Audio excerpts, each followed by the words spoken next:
Welcome to the Fresh and Fired Up podcast. I'm your host, Dr. Emily Marshall, here to help you function at your best in health, fitness, and life.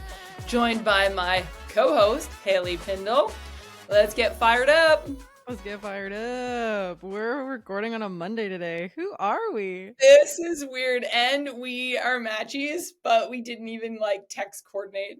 Exactly. You'll only know that if you're watching on our YouTube channel. Yes, so make sure you subscribe to our YouTube channel or follow us on, or do all of them on Spotify, Apple Podcasts, and YouTube. Then you get brownie points, right? Exactly. We'll really appreciate you. Yeah, and in case you didn't realize, it's free. It is a free way to support the content and get it out to more peeps. Exactly. We're literally working for free for you. It's so much work for free, is it not? It actually is, but we love it. We love you guys. Yeah, we love and appreciate you. And we today are talking about, what are we talking about today? Periods. Again. Yeah, Hailee's favorite topic. This is a good topic though, because this can be a big scare for a lot of women when they're like, period is not showing up. Absolutely. And it could be an underlying thing. And so many women go to oh my gosh, I'm pregnant. I need to go buy a test. And then 99% of the time it's negative. Yeah. It's well, why would my period be late when I'm not pregnant? That's the question.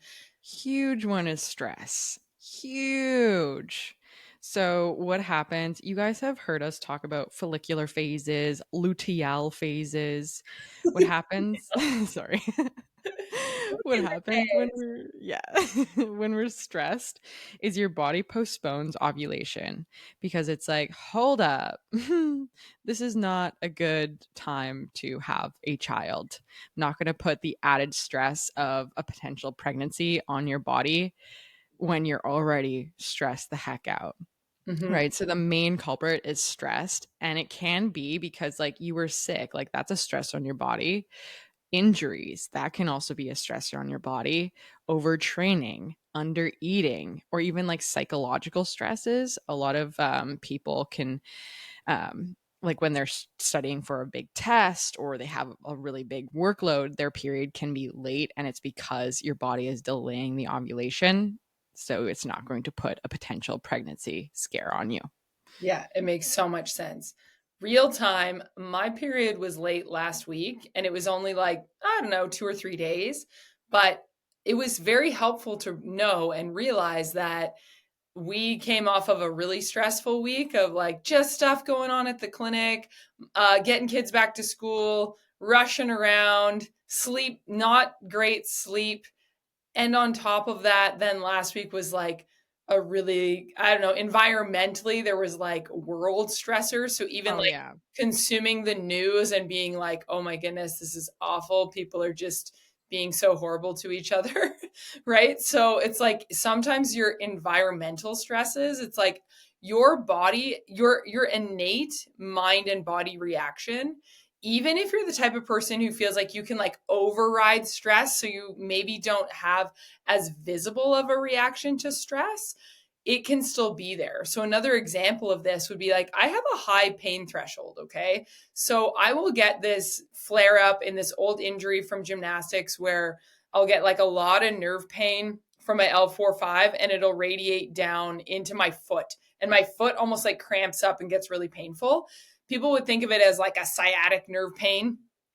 And so I can override that pain. I've had it for years. So I can just keep doing all my work and getting everything done in my day and just be I don't care. I'm just going to ignore the pain. I know how to do this. But usually what happens is the rest of my body is tense still, and I will feel exhausted, totally drained by the end of the day. And so even though my cortical brain is I'm going to override this stress, I'm still holding that tension from the pain in my body, even though I wouldn't come up to you and complain to you and be oh my gosh, I'm in so much pain. I just won't do that. It's not in my personality. It doesn't mean that my body isn't still having all of the chemical reactions from those external and internal stressors. And then my period is okay, we're just not going to show up. right? So it's like, think I'm using this as like real life examples for you to think about what do you actually have going on in your life. And sometimes it's not as obvious as you think. Absolutely, absolutely, and I think you just, like, crack the code, like, your period is your monthly report card, and for so long, especially when I didn't know anything about periods, and now I'm obviously, like, the opposite end of the spectrum where I can, like, talk your ear off about it. You know everything Um, about periods. I try. I don't know everything, but I A try. lot of things. When my period started to become late because I was like in the disordered eating, I wasn't eating enough, overtraining. It started to present like, oh, it was getting a little bit later, and my cycles became a lot longer. So usually it was like 28 to 30 days, and then it was now 40 days, and then it's like 45 days, and then it freaking disappeared. Whereas like if you pay attention to that monthly report card, you can then make the shifts before you have to go down that road of not ever having a period again because your body is so stressed out. So your body, I've said this before, but your body never lies. Our mind, our brain lies to us. We're like, yeah, I can handle it. Everything's fine. I'm fine. It's no big deal. But your body will tell you the truth. And if it's telling you that it's stressed out via your period being late, you need to address whatever is making your period late. So that could be psychological, like you mentioned, like the world and social media really stressing everyone out. Maybe you need to take a step back and get off social media. Maybe you need to prioritize sleep a little bit more. Maybe you need to take a step back on your training regimen, or eat a little bit more. Maybe we need to come out of a calorie deficit if you're in one, right? So make your period like your touch point of like, how healthy was I this month? Because it is a vital sign. It's your fifth vital sign for women. So neglecting it is just very ignorant, in my opinion. Yeah, totally. And Haley, that begs the question then, what if my periods are irregular? I think that's a good common question too, because it's like you kind of mentioned the scenario of them getting longer and further apart. And that was really telling you that your body was malnourished, overtrained, kind of on a regular basis, and then to the point where you no longer had a period. What if I just have like months where I'm like, oh, this month it was 33 days and next month it was 27, and like it kind of skips all over the place. Any insight on that? I think there's always an underlying thing. So, a lot of times when people's periods are irregular, a lot of the time it's because like they're under eating or they're not giving their body enough sufficient food or they're underweight. I think that's a huge one for women where like your body has a set point where it's going to function really optimally. So if you're under what that set point is, your period will likely be irregular and you're just going to like skip periods, and then it might come and then it might not come. And that's just like you being low energy availability in a state of low energy availability.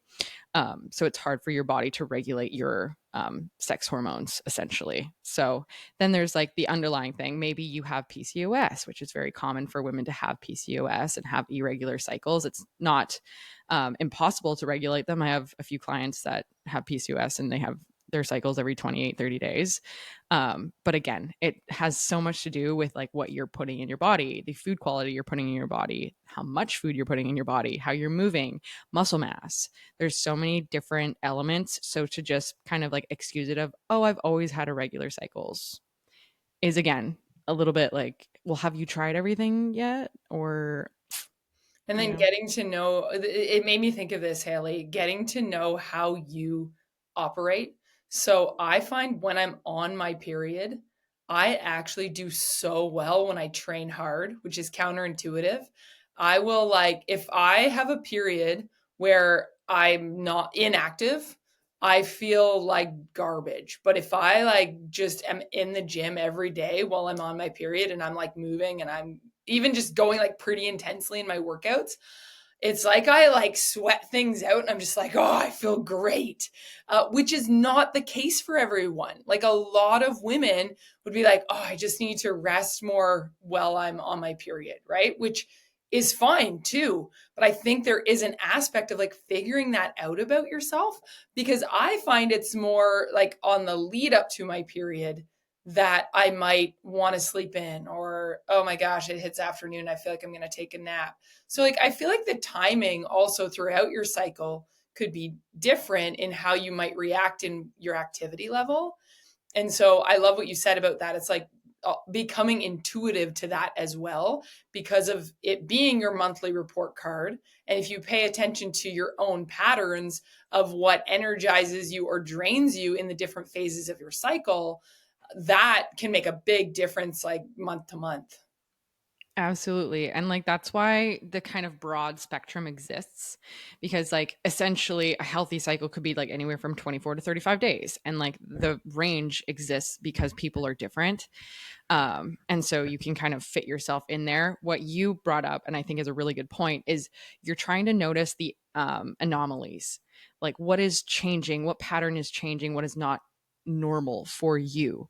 But first, that starts with knowing what is normal for you to notice those changes, right? So just again, like I freaking love periods, and learning about your cycle is just so, it's so beneficial. It is. I just love it because then you know your energy patterns. Like, when am I going to be more productive? Like for myself, first day of my period, I'm like wiped, Mm.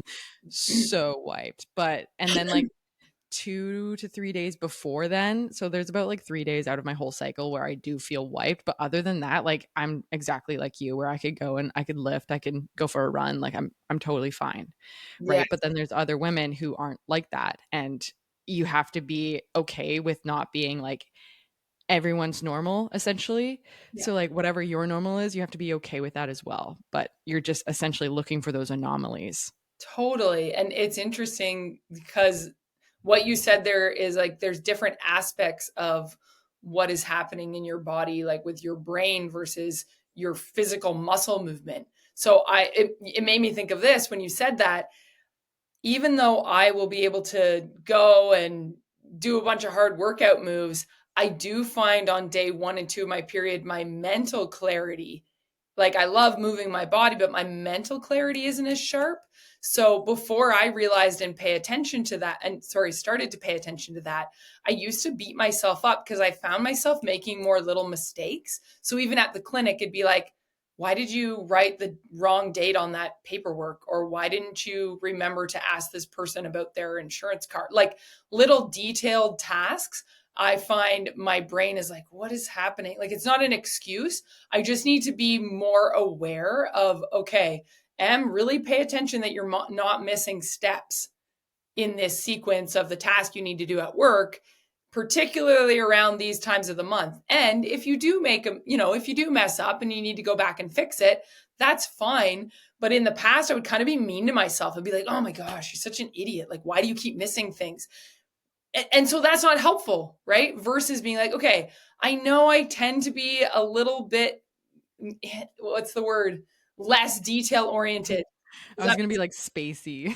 Yeah, yeah, that's the thing. Like, and it's almost like little micro spaces, Yeah. or I don't know if it's a little bit of squirrel brain, right? Where your brain's kind of like ping ponging between too many things, and then you're not completing every single one task super well.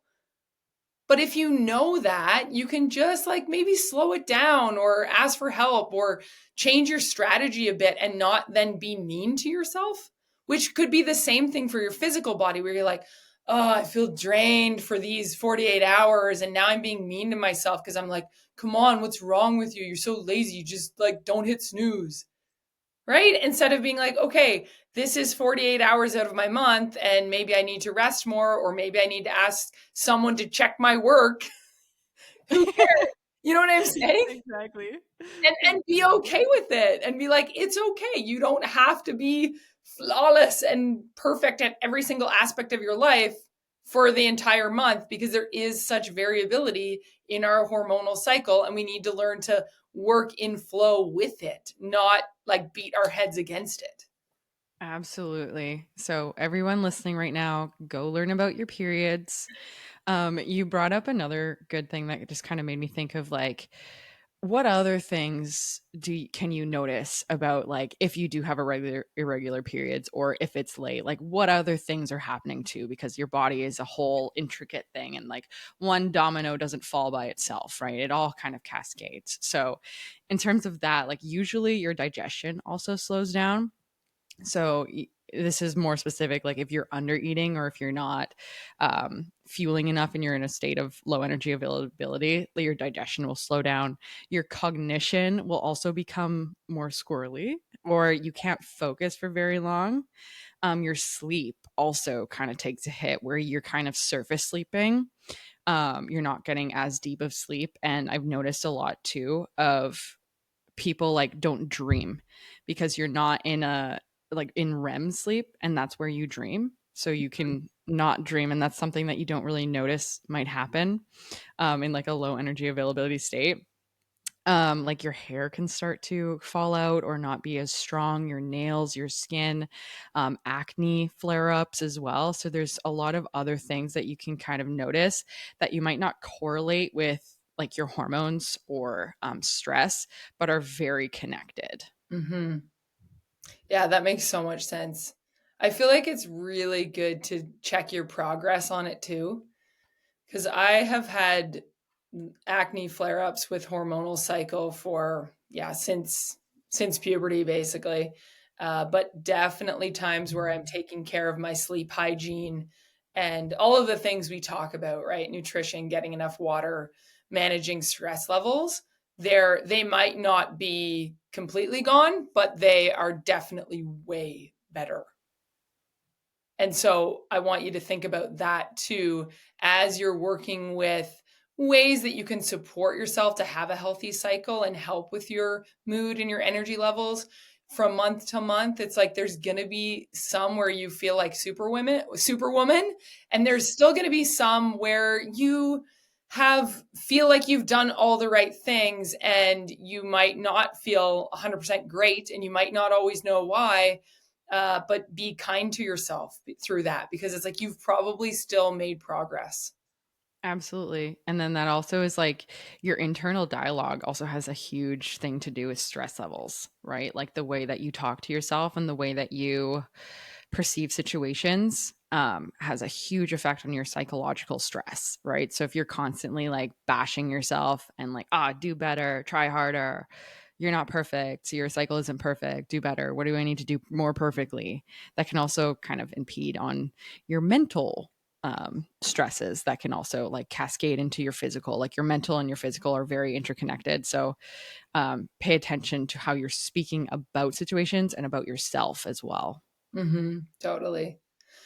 Back to the scenario, Haley, of what you were sharing about your own journey, where your periods kept getting further and further apart until they were gone. You talk a lot about hypothalamic amenorrhea. And when do you know that you have technically are in that? Like, is that when your period is gone for how many months? Like what or because maybe you miss one, but then it comes back. Like what would define you then being in that state? Yeah, so typically, like, it's different from person to person because you're usually in a state of low energy availability up until the point you lose your period. Mm, And that is different for person to person. So you can't really put a time frame in it. But because, like, some people are in low energy availability and they still have regular cycles, but they're experiencing all the other stuff. Right. So, in terms of HA, when your cycle completely goes missing, like that's when you're in REDS, relative energy deficiency in right. sport. That's what we were talking about. If you guys haven't watched or listened to Renee McGregor's episode, we talk about that a lot. It's a Um, really popular episode, by the way. Like, it's a good one, and it's been viewed a lot. Like, if you haven't listened to it, you need to. Just yeah, another plug. exactly. So, in terms of like when do you enter it? Usually, like if your period is missing for like 2 or 3 consecutive months, then you can kind of be like, okay, something's not happening. And you're also not noticing those monthly fluctuations. Like intuitively, as women, we kind of know where we're at if you sort of know what you're looking for. And then anything after that, like your period's gone, and we kind of have to pay attention to what's going on. But again, like women have different stress thresholds. So not always like someone's period is going to completely go missing. And then other times, like someone can be very sensitive to calorie input and calorie output. And then their period just bye. Sayonara. So again, it's kind of subjective and it doesn't always happen with like your period completely going missing. It can be irregular for an extended period of time that you're in that low energy availability. And if you don't do anything to fix it, then you're going to end up with reds.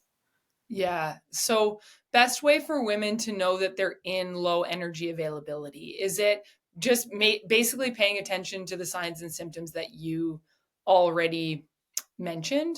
Yeah. Or are you thinking like tracking more closely, like your how much you're consuming in a day and all of that? Like, can you get into that a little bit more? Yeah. So, like, if your periods are irregular or missing, then obviously you're likely in low energy availability. Your sleep is shitty. Pardon my French. Your cognition, you're really fatigued. Your recovery is brutal. Like, you can't recover from the exercise that you are doing. That is all sign. And your digestion system, like, if that's really slow, you're constipated. It's all really good signs that your body essentially doesn't have enough nutrients or calories to allocate towards these processes, and so it's down regulating. And since reproduction is not necessarily needed for survival, not like your heart pumping and your lungs working kind of thing, it'll shut that down. So that's how it's going to conserve energy, but essentially it just goes into energy conservation mode.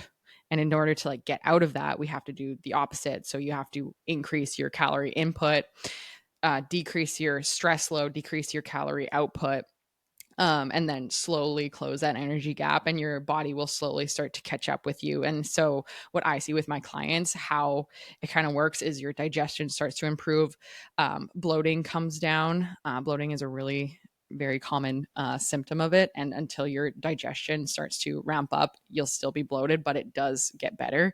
Your fatigue will be lower, your sleep will be deeper, hair will stop falling out, cognitive capabilities will be better. So all of these things start to ramp up, and that's all really good signs that your body is starting to come out of that low energy availability state. I think that answers your question. Yeah. Yeah, it does. What if you have, because I feel like we can associate a loss of period with women who have a low body fat percentage. Mm-hmm. What if a woman has a high body fat percentage but is not actually consuming enough food in the day and it's affected their rate of digestion? What would you do in that case? Because that woman is like, okay, I want to actually be in a fat loss phase, but I'm eating way less, but that also affects like the stress hormones and all the different things going on in there. Can you speak to that at all? Absolutely. So women are a lot more sensitive to stressors. That's why like your husband can cut out coffee creamer and drop 10 pounds in 2 days. And we're very opposite. So even if you are like overweight and you want to decrease your body fat percentage, cutting and slashing your calories, your body's going to respond the exact same way. And it's actually going to go into energy conservation mode, which is not going to let go of fat because that's an energy source, and so it's going to just stunt your progress. And in that case, like, we really have to do a lot of mindset work with like, eating more does not inherently mean that you're going to gain weight. It might mean that your body is actually going to start to work properly, and it's going to feel safe enough to let go of some of this excess energy storage via fat, right? So just slashing your calories, and that's why like crash diets never work. You always like pack on the weight and then some, because your body is just, it's not supposed to like be dieting. Yeah. It's a survival thing. Like, your body wants to just keep you alive. That's the only purpose here. Survive and reproduce, right? And so as women, like, energy for reproduction is very vital.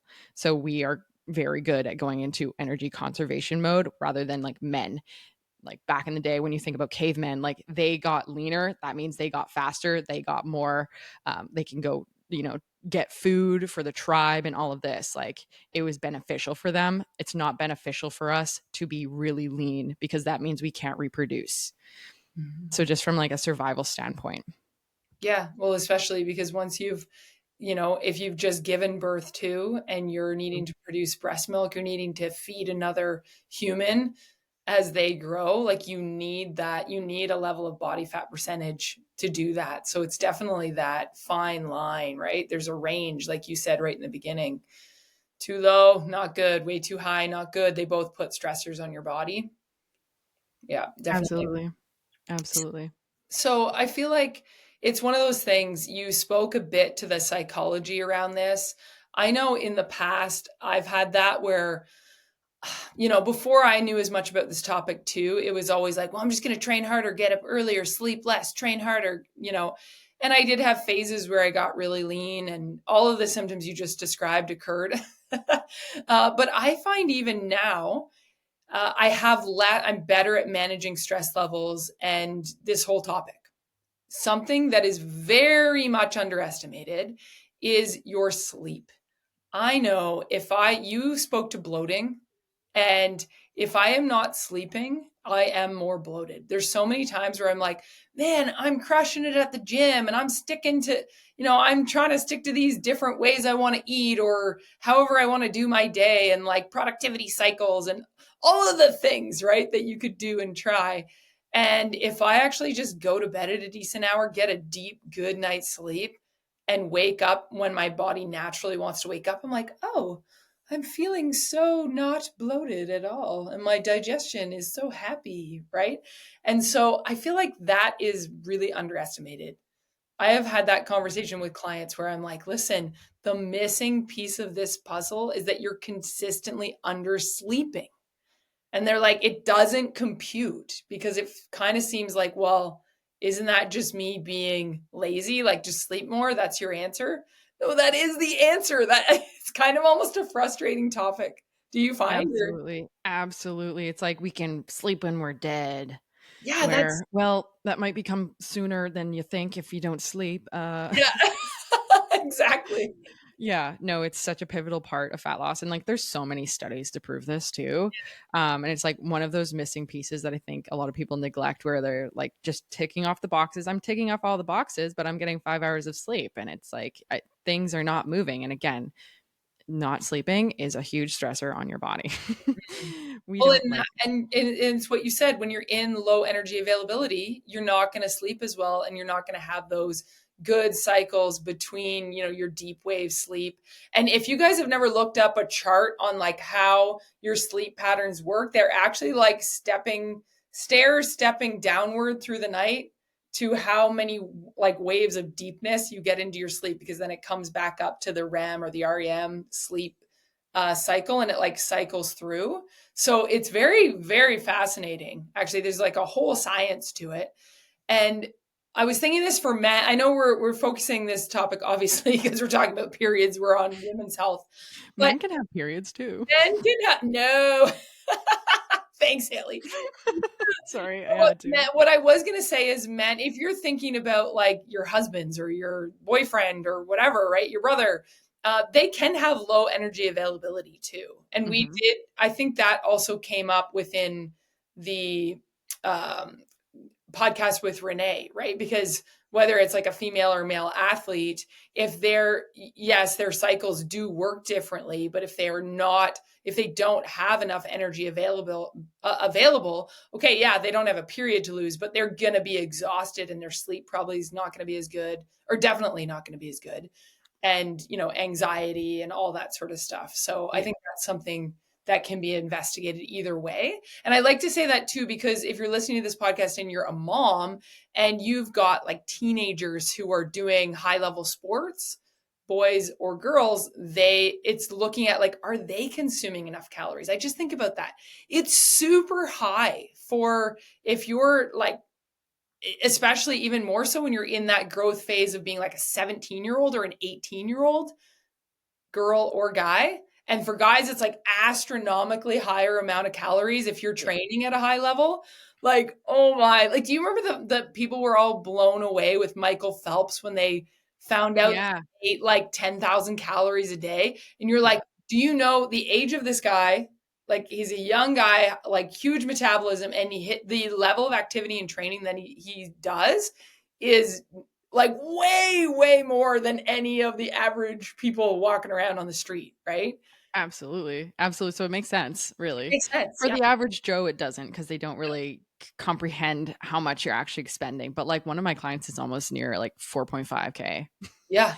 she's an because of the athlete and she amount needs it. Yeah, that she exactly. needs, right? So that's one of the things too. Like you can't get so inside of your head, and there's so many like TDEEs where it's like, oh, you're supposed to eat 1,600 calories for a woman. Where it's like, oh my gosh, please stop. No, it's not. It's not if you're an active woman, and especially too, I see like they may not consider themselves an athlete, but they definitely train like one, and then they're still like under eating because I'm not an athlete. I don't train for sport. I just get an ungodly amount of exercise in. So like you kind of have to group yourself in with an athlete because like your calorie expenditure is quite high.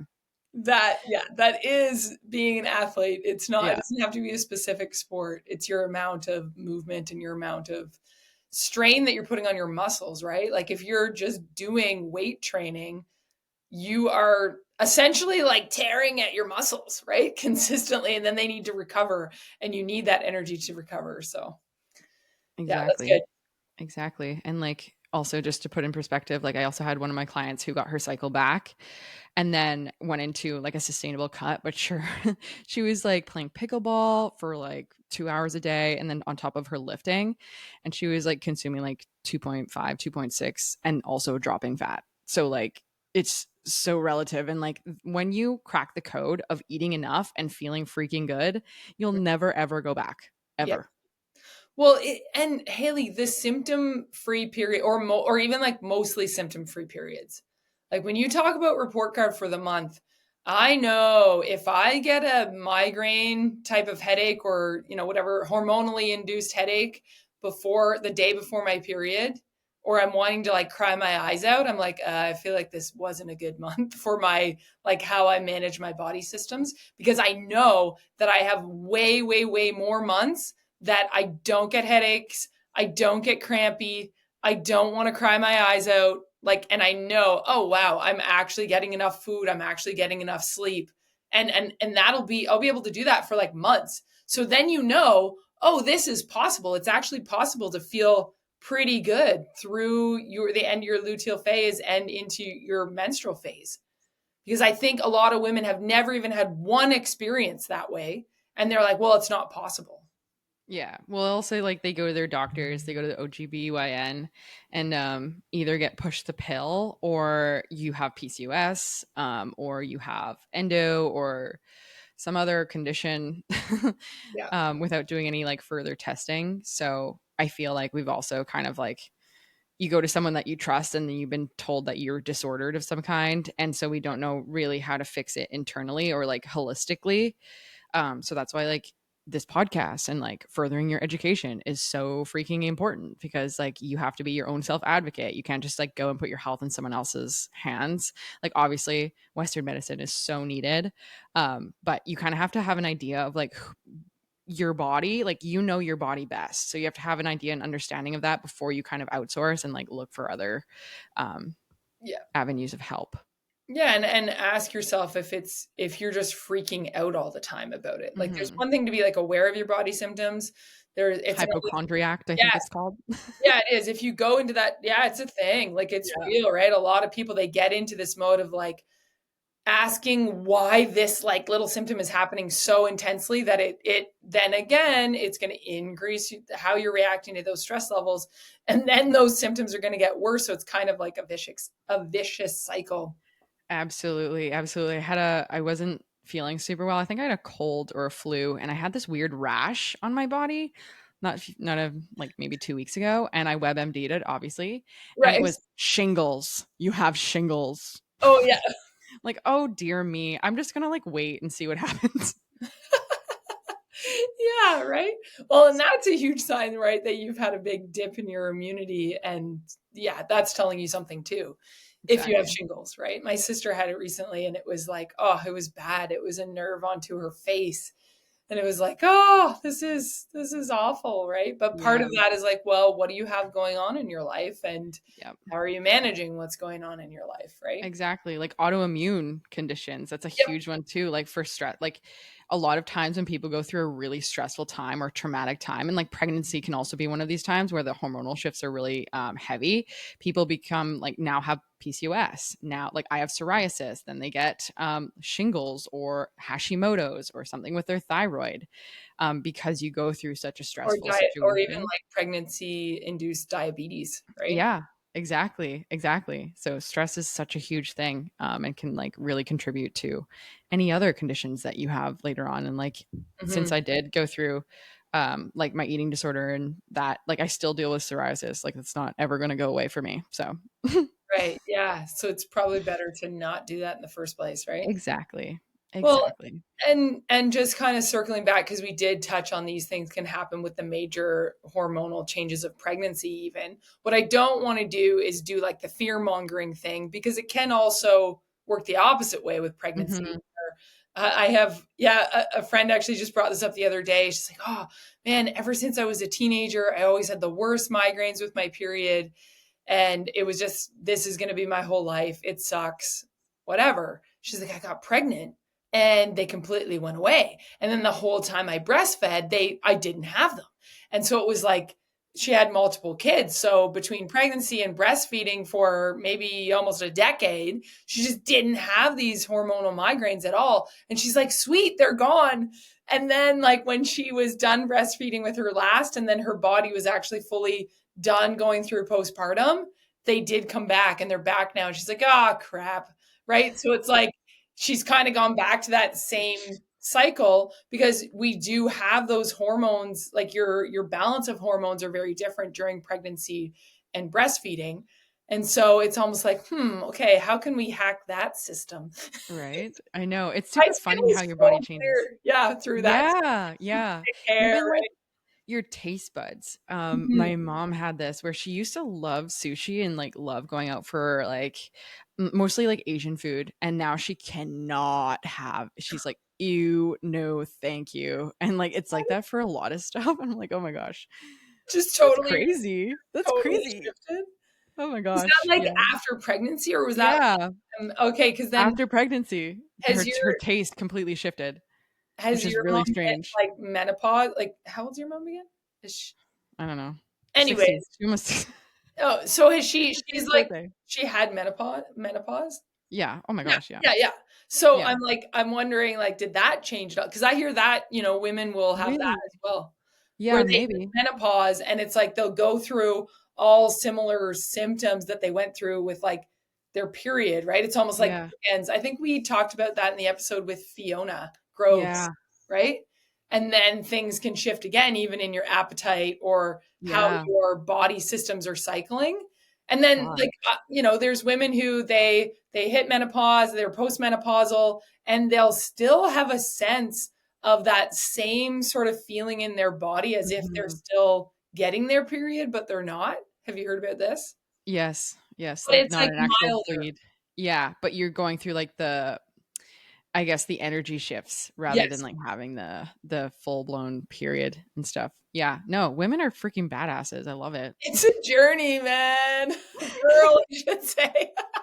It's Constant. a whole job. It is Gosh. a full-time job. But yeah, I think the biggest thing is, right, being able to do the things that we can do. We've talked about it so many times, controlling the controllables, letting go of the uncontrollables. Because sometimes the uncontrollables can be the thing that are hijacking your system the most, when it's like, what's a controllable? Are you consuming enough? Like, are you, do you have enough energy available for your body? I think out of this whole episode, that is like the simplest thing you can be asking yourself right out of the gates, to help with whatever symptoms you're having in your period, with your Yeah, period, I should say. absolutely. Definitely. Anything else you want to toss in as we wrap up? Or did we? I just got my wedding dress fitted and I'm so What? excited. Yeah, I wanted to tell you that and I'll tell you on air. That is super exciting. Yeah, so I was kind of nervous. Oops, my light went out. Because it's my grandma's dress and it's very Oh, vintage with like vintage lace and things like that. And so I was just like looking for anyone who could deal with this like type of fabric. And everyone's like, yeah, no, I'm not going to touch that because I'm going to ruin it. So I found one downtown. And they said it would be completely easy. Fun fact, the back did not zip up whatsoever because my back is so big and luscious. It is. So anyways, I wanted an open back anyways. So we got a So nice open back, and yeah, no, I'm so excited. I can't wait to see. This is so Yeah. exciting. Thank you for sharing that, Haley. Yeah. You're awesome. We love you. And we love and appreciate all of you who joined us today. Share this episode with a friend. Again, make sure you click the subscribe button. And in the meantime, be free, feel fresh, and live on fire.